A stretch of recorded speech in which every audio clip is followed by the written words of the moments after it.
राजस्थान में बनाए गए नए जिलों पर तलवार लटक रही है। आखिर इन जिलों का होगा क्या? क्या ये जिले बने रहेंगे या अपनी यथास्थिति में पहुंच जाएंगे? नमस्कार, आपके साथ में आयुषी और आप देख रहे हैं राजस्थान का सबसे तेजी से आगे बढ़ता हुआ डिजिटल चैनल द खटक।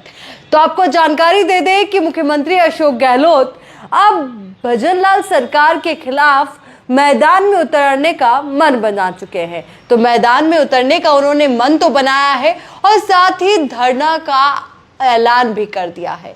आपको जानकारी दे दें कि जो ये पूरा मामला है वो राजस्थान में बनाए गए नए जिलों से जुड़ा है, गांधी वाटिका से जुड़ा है, क्योंकि राजस्थान में भजनलाल सरकार ने नए जिलों को लेकर के रिव्यू का मन बनाया, उसके बाद रिव्यू किया गया। हालांकि इसको लेकर के कोई एक्शन अभी तक नहीं लिया गया है, पर कहा यही जा रहा है कि तलवार लटकी हुई है। कई ऐसे नाम हो सकते हैं जिलों के जो जिलों से हटाए जा सकते हैं, पर होगा क्या ये तो आखिर आने वाला समय ही बताएगा। पर आपको जानकारी होगी कि बीजेपी के प्रदेश अध्यक्ष मदन राठौड़ ने भी इसको लेकर के कहा था कि 7 से 8 जिले खत्म करने की तैयारी है। और ये सवाल कई बार गूंजा भी है कि जो पिछले गहलोत सरकार के कार्यकाल में जिले बनाए गए वो यथावत रहेंगे या फिर उनकी पुरानी यथास्थिति में पहुंचा दिए जाएंगे। अब इसको लेकर के गहलोत जब हरियाणा के चुनाव प्रचार प्रसार में जुटे हुए हैं तो वहां पर भी ये मुद्दा गुंजायमान है। दरअसल आपको जानकारी दे दें कि मुख्यमंत्री जो रहे राजस्थान के अशोक गहलोत, उनको हरियाणा चुनाव में सीनियर ऑब्जर्वर की जिम्मेदारी दी गई है। और अशोक गहलोत को राजनीति का जादूगर कहते हैं। यही वजह है कि कोशिश हमेशा करती है कांग्रेस कि जिन राज्यों में चुनाव है वहां पर अशोक गहलोत को बड़ी और अहम भूमिका दी जाए ताकि जादूगर का जादू वहां पर चल पाए।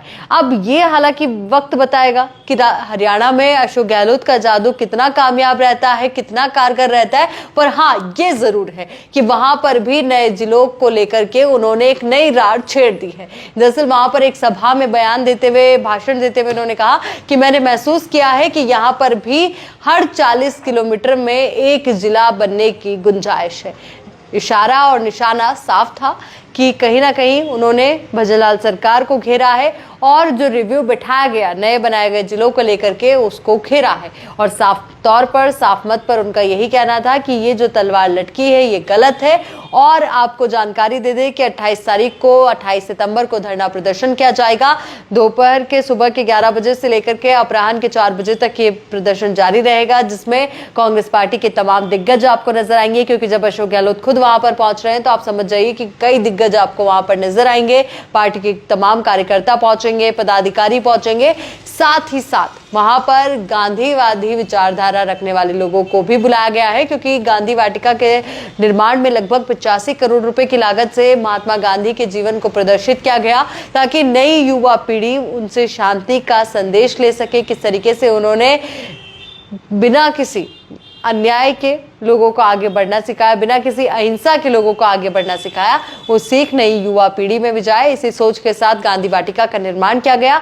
पर अशोक गहलोत का आरोप है कि पिछले साल उसका उद्घाटन हो गया था, पर फिर भी भजनलाल सरकार उसको सही तरीके से वहां पर ऑपरेट नहीं कर रही है। यही वजह कि आज वहां पर ताले लटके हुए तो उसको खुलवाने और तमाम अहम मांगों को लेकर के ये धरना प्रदर्शन किया जाएगा। तो आप ये मानकर चलिए कि हरियाणा के चुनाव में भी राजस्थान के मुद्दों की गूंज है और राजनेता इशारों में एक दूसरे को कटघरे में खड़ा कर रहे हैं।